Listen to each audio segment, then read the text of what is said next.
It helps me out, so we're good. No problem. Okay, And we got thunderstorms. well, that's what I figured. Let's do it today. This way, I don't have to. We got nothing going on tomorrow. So, all right, Right. sit by.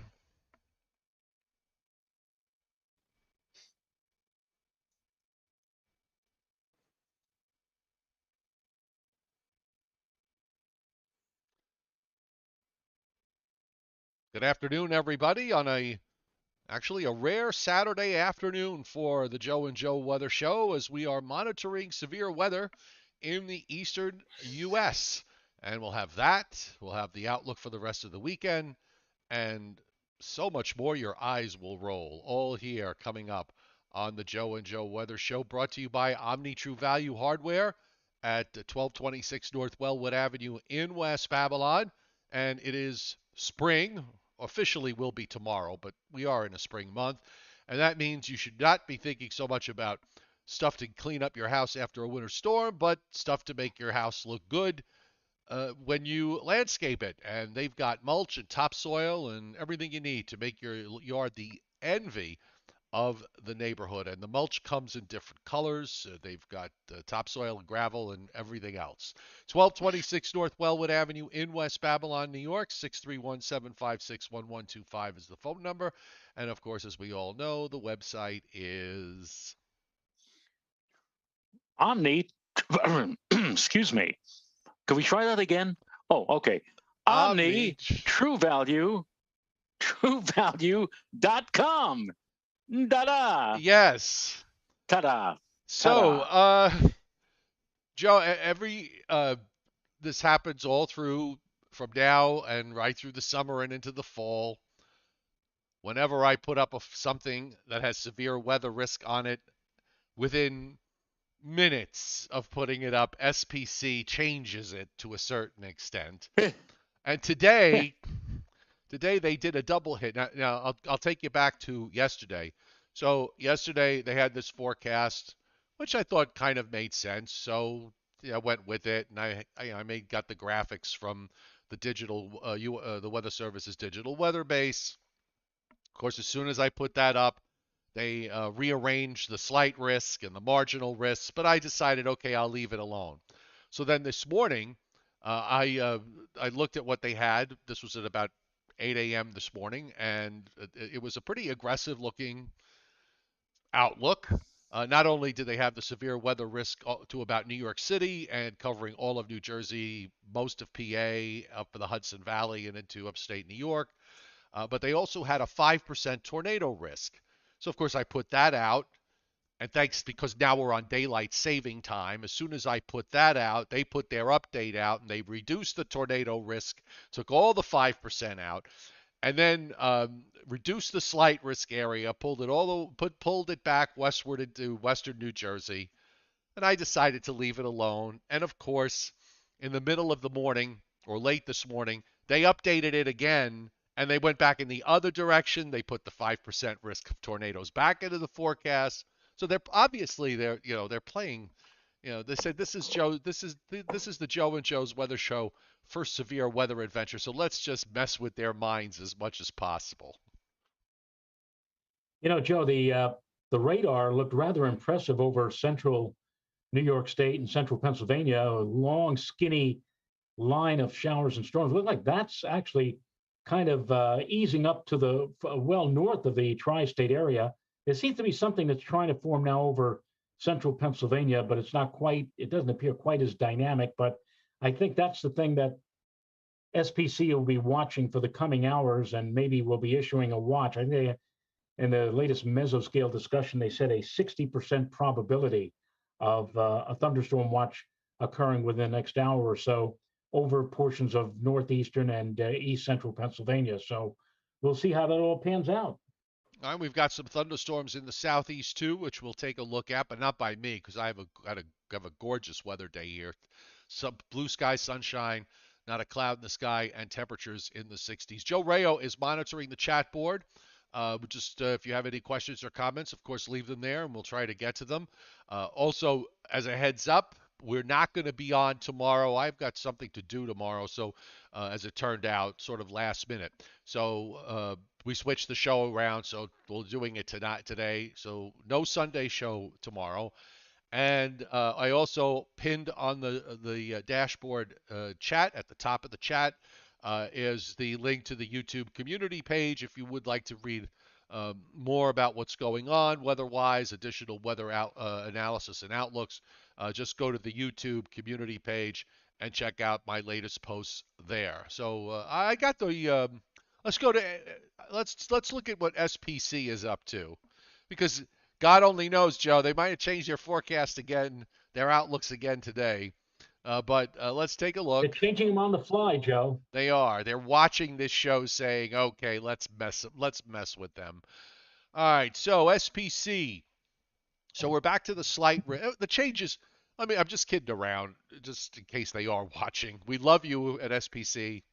Just bear that in mind. Um, they've been kind of tugging back and forth with the eastern edge of the slight risk, and a lot of that has to do with the fact that there is a marine layer that's in play along the immediate coast and points eastward, and that always wrecks thunderstorms as they move through. They get into that marine layer and they fall apart. But we've got the slight risk up for much of central, just about all of central and eastern Pennsylvania, northern New Jersey. The marginal risk goes around that. Now, there's an additional area of marginal risk in eastern North Carolina and a small area of slight risk uh, from Charleston, South Carolina on southward, or just south of Charleston, South Carolina southward, into southeastern Georgia, and a teeny tiny portion of northeastern Florida. So that's on the southern end of that front. And of course, north and west of there, where I'm sitting in North Georgia, there's no thunderstorm risk here at all because it's just been an absolutely gorgeous day. We also have, I'm going to switch to the other map so we can take a look at this. They have not put a watch up yet for anybody. As Joe mentioned, they did say potential severe thunderstorm watch, but they haven't gone to the next level. They also highlighted an area in the southeast and southern Georgia, and they said that a severe thunderstorm watch there was unlikely. So as far as the tornado risk is concerned, they brought the 5% risk back for northeastern Pennsylvania, northwest Jersey, and a sliver there on the New York State side of PA and New Jersey. 2% extends around all of that, and also a 2% risk down in South Carolina, coastal South Carolina, south of Charleston southward, and into southeast Georgia.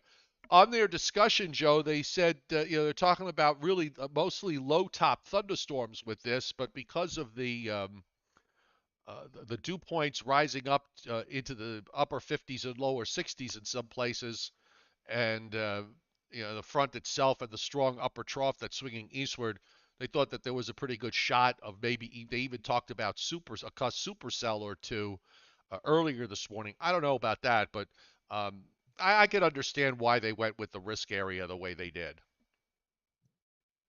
Well, on the technical discussion from Upton, now let me just see when this was issued. This was issued at 2:08, so this was a couple of hours ago, talking about the threat of potential severe weather. And they say that cold frontal passage, this evening, likely, and when they say likely, they're pretty darn sure that it's going to happen. Although I must point out that on some of the model guidance, like the 3 kilometer NAM, for example, it shows, rather significant line moving toward New York City, but then kind of breaking up when it arrives here sometime at around 9 or 10 o'clock tonight. However, they're saying cold frontal passage this evening likely to be accompanied by showers and a few thunderstorms. Some of these could produce strong wind gusts and hail, given surface-based instability with the ML Cape values at 500 to 750 joules/kilogram. Strong unidirectional shear in deep layer southwesterly flow with flow 35 knots at 1 kilometer AGL. And this is a lot of technical stuff that not even I get into or delve into, but they do point out that the SPC does place a slight risk covering all areas west of the Hudson, bisects New York City. So that means, I guess, that if you're in Manhattan and Staten Island, you're in it, but if you're in Brooklyn and Queens, you're not in it. with a marginal risk into southwest Connecticut and central Long Island. Bottom line, the threat is there. Average rainfall, they say, for this evening looks to be anywhere from 1/4 to 1/2 inch, with the higher amounts occurring to the north and west of New York City, across interior and across interior southern Connecticut. Locally, higher amounts are possible, of course, in any downpours, but no flooding concerns, considering the fact that this is all moving very quickly. And out east, they could also see the redevelopment of some dense fog as nighttime cooling occurs before the frontal passage. So there you go. And then some clearing is expected probably behind the cold front. That will be later tonight, probably after midnight. You'll be able to go out and stare at the moon, now Yeah. just one day past full. But and they say this evening. Well, I mean, I don't. I usually, in my mind, to me, the evening starts at 5 or 6 o'clock, the dinner time Right. hour. It's hard to imagine looking at this radar. These thunderstorms don't seem to be in a big hurry. The ones that are in central PA, I mean, they still haven't even reached I-81 yet, so they got a long way to go. If they're talking about evening, I would think I would tend to lean toward the idea of maybe after, say, 7 or 8 o'clock, because if they're going to move through this evening, you'd see those storms already somewhere closing in on easternmost PA, and they just aren't.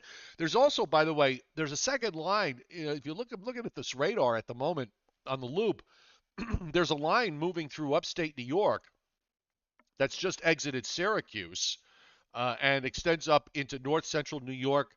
Uh, that one actually looks a little more impressive at the moment than the one that's down in PA. Yes, I agree. I agree there. And there's something else too. There's like a skinny line that looks like it's trying to form over western Massachusetts. I'm not sure if in the hours to come that actually will get its act together and become more of a, but that thing looks like it's moving on a southwest to northeast trajectory right along the actual line itself. So, Right. I mean, that's not gonna have any influence on our local New York City tri-state weather, but still something interesting to watch. But yeah, that system that you see, the first line that I mentioned that is now kind of veering off to the north and northeast of our area. Looks like that's not going to have any say in our weather. But the one in the right smack in the middle of Pennsylvania, that may indeed have something. You go by the Alan Casper for Pittsburgh rule, which means anything from here to Pittsburgh takes 8 hours. That looks like it's right in the middle of Pennsylvania. So maybe, just maybe, we'll begin to feel the effects of that system in the middle of Pennsylvania in about 4 hours or so. That would be around 8 o'clock tonight. Meanwhile, in the other risk zone at the moment, there actually isn't a whole lot going on. Looks like the beginnings of a line of storms in southern Georgia, southwestern Georgia, and some echoes showing up in parts of South Carolina. There's actually more going on in the Gulf of Mexico, east of of southeastern Louisiana, out in the open waters of the Gulf, and also off the Florida west coast. But that area doesn't look all that impressive.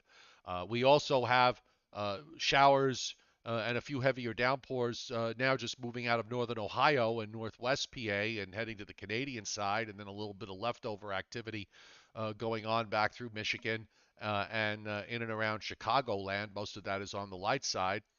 Seeing some rain in California, even into Southern California. This is part of another upper air system that's moving inland, and you see the signature here. It's got that arc to it, so it kind of tells you there's some sort of upper low there.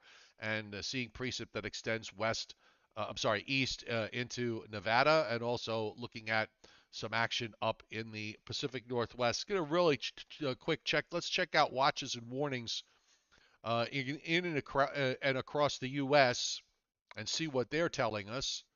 And right now, all they're telling us is a big black screen for some reason.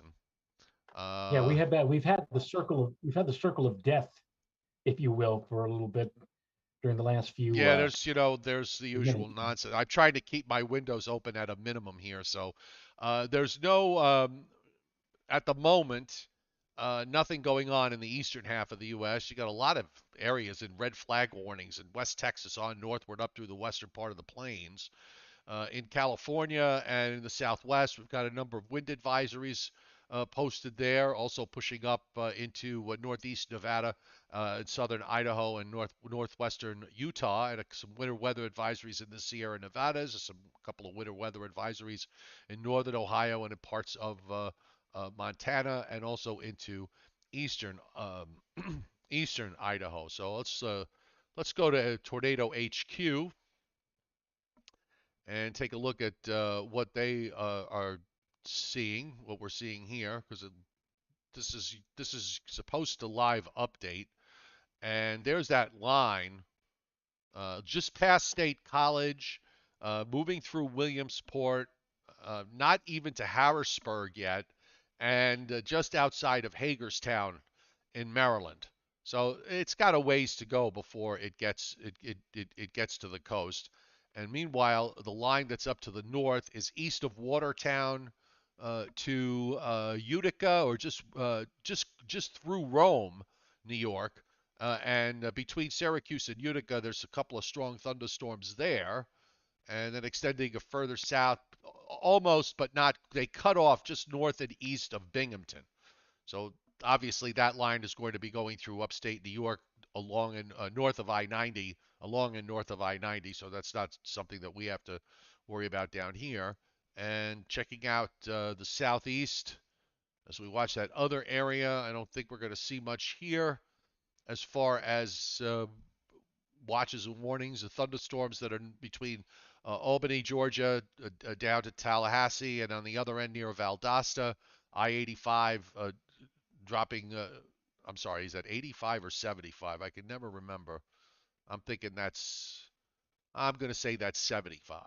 But you see, those storms are not triggering off any severe weather at the moment. And again, SPC did indicate that they thought a severe thunderstorm watch was unlikely for this particular zone. So let's go back to them and take a look at what's happening in the coming days, because we do have some interesting things going on, which were put there in their long range many days ago.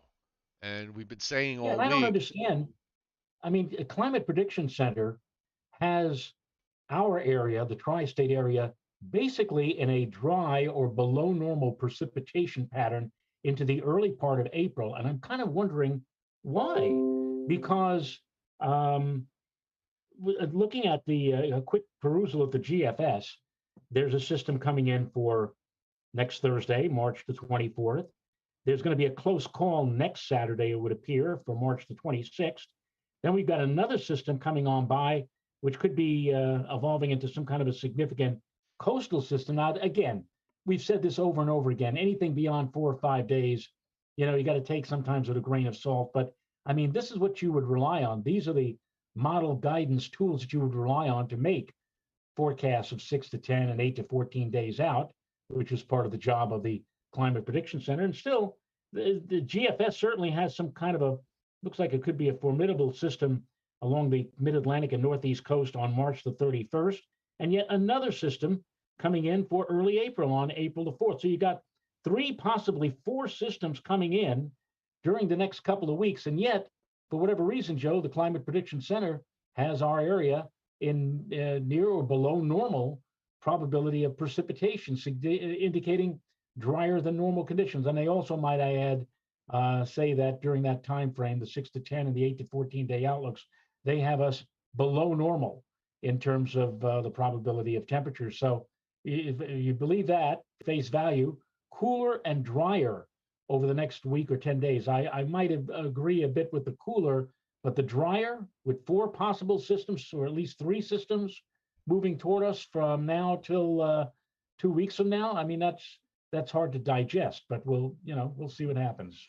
Well, we know the first one in this series has been advertised to be very vigorous on the southern end. And this showed up on SPC's day 8, and now we are in day 3.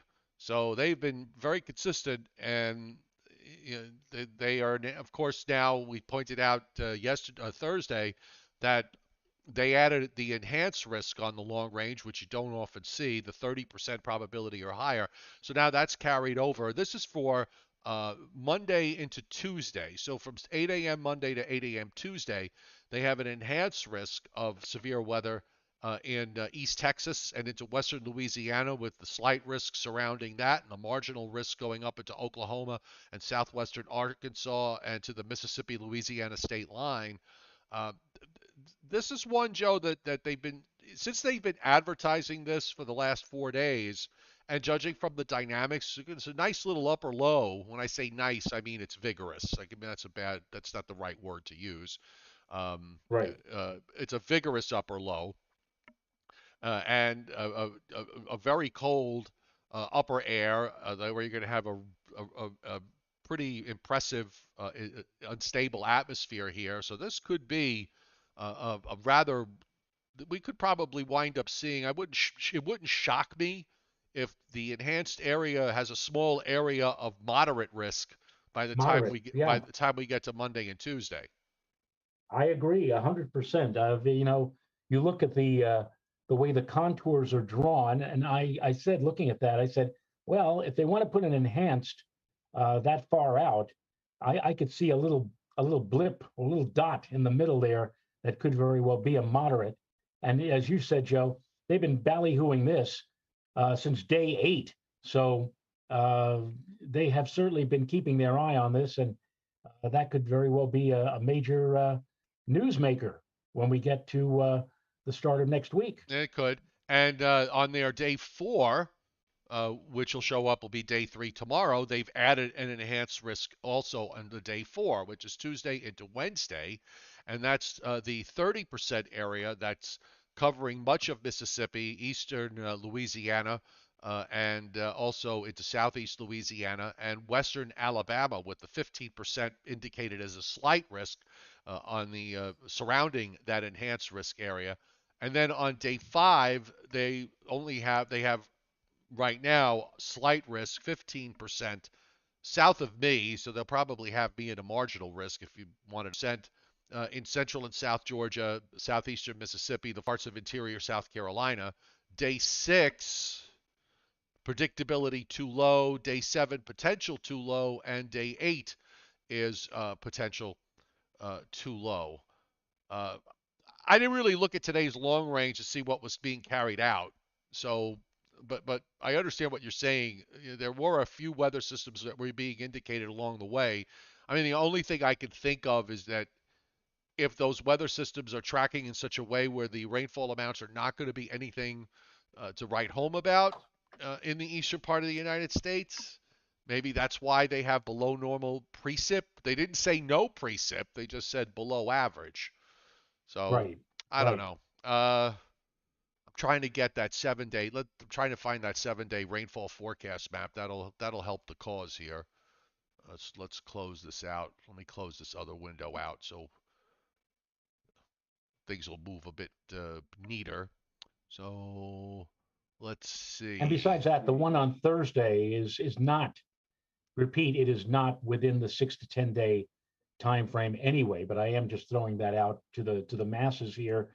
But the others, then the one that comes after that on the Saturday, that looks like, well, depending upon how you look at it from the GFS perspective, it might be a near miss. And then there's another one, two of them for the following week. And in fact, the one that finishes out this month on March 31st, you look at it and you say to yourself, well, that looks like a nor'easter. Well, I mean, like today is the 19th of March, but you really can't say with surety or certainty 12 days out that a system is going to evolve into a nor'easter. But I mean, like, I'm just saying that these are the tools that I presume that the people at the Climate Prediction Center used to make their, long range 6 to 10 and 8 to 14 day outlooks. And I would have expected at the very least near normal or even above normal, but they've got us in below normal for that time frame. Well, let's see what happens. All right. I'm trying to pull up this 7 day rainfall forecast map. It's just being evil right now. Hang on just a second, everybody. Doing our best. If you're seeing buffering, I'm sorry. There's nothing I can really do about that. Uh, I apologize. Uh, But you're the king of all media, Joe. yeah, but the media is one thing, but the I don't lay the fiber optic lines.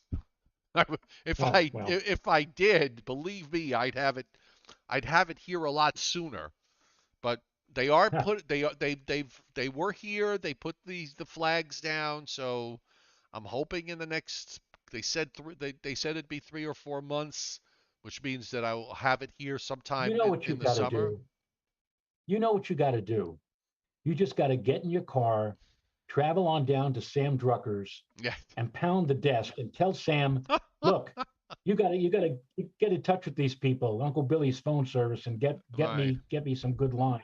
So Well, it's you quite know what Sam will tell you. Sam will tell you to go to Pixley. yeah, it's quite possible that Billy Joe, Bobby Joe, and Betty Joe are straining the electrical grid with their hair dryers.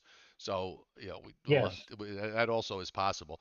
Now, I'm looking at the 7-day rainfall forecast from WPC, and that, by the way, this is valid this evening. So, all right, maybe it includes those thunderstorms tonight, maybe it doesn't. I'm not sure, but uh, for some areas it does, and for some area it doesn't. They have for the next 7 days, they're showing 3/4 of an inch to an inch and a quarter of rainfall up and down the East Coast.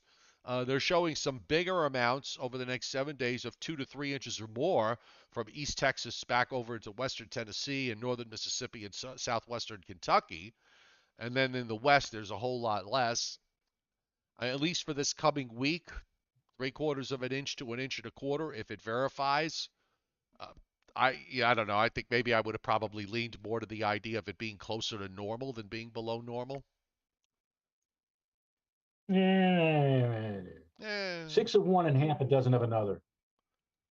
I hear the executive producer in the background. Is she there? No, she's not. Oh, okay. All right, never mind. You're hearing. I'm hearing Let things. me tell you something, Joe. If you're starting to hear my wife in your head, even when she's not there, Yeah, I know. I understand. now she really has control over you. Yes. So I was looking at the NAM. The one frustrating thing I always find when it comes to thunderstorms is that you really can't even the mesoscale models they don't often do a good job at showing the representation of the radar. For example, this is supposed to be the radar at 5 o'clock. This was the radar at 4 o'clock this afternoon, and here's the radar at 5 o'clock this afternoon. And to me, the radar looked a lot more the actual radar looks much more robust than what the model is showing. And you're right. It takes that first line. Actually, the southern part of the line just kind of falls apart to an extent, gets fractured, and more of it. The stronger part of it goes through upstate New York, goes through the Catskills, and then heads into the middle and upper Hudson Valley and on up into Vermont, where it finally just disappears. But I find I always find it difficult to trust the mesoscales with this sort of thing. I'm going to take a quick look at the HRRR and see what that's doing. In my And mind, it's a funny thing. If mind games. When you said it looks fractured, I just thought of all you see is the you don't see the head, but you see this big guy holding an image of the latest radar with a little elf looking at it as well. And then he kind of presses down and crushes the whole thing, and it's fractured radar tails. You remember, like the yes, J, from Rocky and Bullwinkle or whatever, with that weird music. Da-na-na, yeah, da. and the HRRR is no better because it really doesn't. The Pennsylvania line doesn't really show up. At least the southern part of the Pennsylvania line hardly shows up at all. But it does fire up some storms around 7 or 8 o'clock that come out of eastern PA into northwest New Jersey and over Utah. There's a couple of hefty cells in there that are being indicated, but it's nothing. I've seen far more impressive lines of storms. It actually does a little bit more with another area that's coming from the southwest in western New York, the sea, and then moves through the area that just had the thunderstorms now. Uh, the HRRR implies that another line is about to go through there in the next 2 hours, and then it sort of merges with the first line as it lifts up through Vermont and New Hampshire. So again, the best thing to do when it comes to this sort of thing is you just have to look at the actual radar and follow it along, because the small scale, one model emphasizes one thing, another model emphasizes something else, and you don't really accomplish much. I don't know why No, things are so slow here. I would think everybody on a beautiful Saturday afternoon in Georgia, that no one is home and everybody is out. I went to the dog park this morning, and then I went to the other state park for a little while with my dog, and we went on a nice walk. But um, you would think everybody would be out, but apparently, I guess everybody isn't out. Maybe they're watching basketball. I'm not sure. oh please, It's taken me forever to. March March Madness is crazy. Yes. All right, Oh, so I've got the GFS up. I'm using the whole U.S. view so we can at least take a look at what's going on elsewhere. And you can see the rain and snow that comes into the northwest, but not enough to throw up any watches or warnings. This low goes up to the north. I left in the chance for a passing brief scattered or isolated shower for tomorrow. Uh, the upper trough is coming through.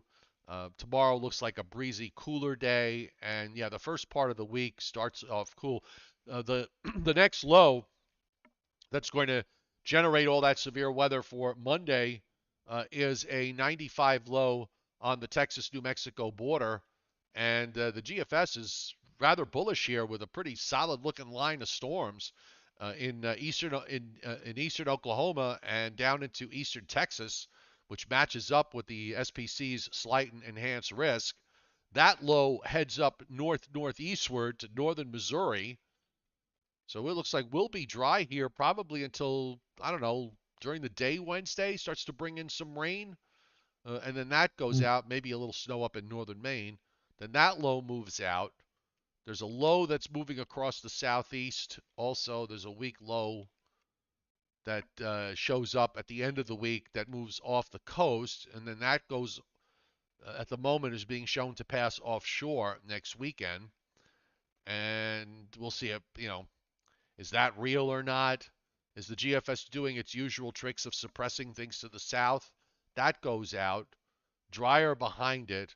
And then it's got a low moving across the U.S. around day 8, 9, and 10, across from Kansas to Illinois to Ohio, and then somewhere off the mid-Atlantic coast. Yeah, it's got some kind of wrapped up system there, Joe. By day 10, actually beyond day 10, more like day 11, right on the last days of the month, sitting off the Delaware coast and just rotating around and then finally exiting on out to the northeast. Before you ask, no cold air, okay? No real cold air. So snow is not part of this equation. so, Tom Contino was asking about what do we think about April the 1st, and what I think about April the 1st is that it's April Fool's Day, and that's about it. Hoping for a repeat of 1997, when we did have an unusually big snowfall that hit the tri-state area on the first day of the new month of April. That does not look like it's in the cards, at least for now. Come back in about Yeah, a you're week, and you're maybe we'll have a asking better you're handle. asking about 13 days from now, for God's sake. I mean, I know. Yes. I mean, Joe and I are brilliant. We both understand. We all understand that, but we're even for us, that's a reach. Yes. Okay, I'm joking. Indeed. Okay. Indeed. Somebody out there saying, "Oh, they're so full of themselves. Listen to what he just said. He thinks he's brilliant." No, I'm joking. I'm sure you could find a whole Uh, bunch of people that would say otherwise. I'm just looking at the upper air. Starting to look like that springtime blocky pattern that you get when you get into April. Uh, Looks like higher pressures over Greenland develop. A big cutoff low in the Gulf of Alaska. Cutoff low toward the end of the month that swings up toward the 50-50 position. Then it's got a solid shortwave and trough moving off the southeast coast and then lifting northeastward from there. Yeah, you know what? This is a 13-day problem, and I'm not. Neither of us are good enough to solve it. no, no, No, no. I'm no. not taking a crack at it. All right, so I'm going to bring us. So I'm we'll bringing just us back. I'm bringing us back full screen in just a second. let sleepy dogs lie. like JJ, Yes. All right, who gets let's. who gets most of his who gets most of his rest when the Joe and Joe show is on. Yeah, you know what he does? It's weird. He he saw that as soon as I put my headsets on, Joe, he goes into the bedroom and goes to sleep. It's just it's uncanny, but he does. He's not. You know what? Let me just check. Is he on the couch? Oh, he's not. He's not in the bedroom. He's actually asleep on the floor, uh, by the side of the couch. Yep. Okay, if SPC is gonna do anything, okay, they will do it as soon as we sign off the air.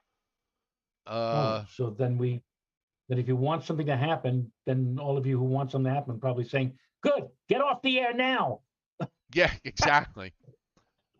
All right, there's By the way, I have not wished you on the show. I did before we started the show. Happy St. Joseph's Day to you. thank you, and happy St. Joseph's Day to you. Um, Yes. I don't get into this. I'm not. I'm not a. I don't want to say I'm not a good Italian because I'm 100% Italian, but uh, I think most Italians like pastries. I had two uncles that were bakers. In fact, one. They both still are. One is semi-retired, and the other is in New Jersey. My uncle Johnny actually makes bread, the Italian bread that they send out to the supermarkets across the state. I don't know what the name of the brand is, but if you're buying Italian bread from a supermarket, it's more than likely his bread. So that's my uncle Johnny. But they both had bakeries where they made pastries, they made all those uh, uh, Italian pastries, Napoleons and cannolis and all the rest of it. I don't like any of that stuff, Joe. I don't have a sweet tooth. So it's wasted on me. They would bring this stuff home to my parents and they ate it. Everybody else ate it, but I just never got into it. Those St. Joseph's pastries, uh, filled with cream and whatever else they put in it. No, it's not for me. It was never for me. I don't know how you are with that sort of stuff. I'm not into it either, but what I am into, and my mom used to make this for me on St. Joseph's Day, and now, as I speak to you now, my lovely wife is preparing a special St. Joseph's Day dinner, a seafood medley, if you will, Oh, with nice. mussels and clams and calamari with a bit of pasta and the tomato sauce and everything. Always used to have that growing up. Always used to look forward to it. And I dropped a subtle hint, like a giant lead weight yesterday. I said, Su- it subtle would like be nice to subtle have. as a And garlic sandwich. yes, yes. So it is being prepared, and I truly appreciate. I told her actually. I said you don't have to make it for tomorrow. If it's St. Joseph's Day, you can wait until March 27th, which we all know, Joe. March 27th, National Joe Day. So Yes. a Yes. big day Well, for you us. know what? Two Maybe big she days maybe today. she should make it twice.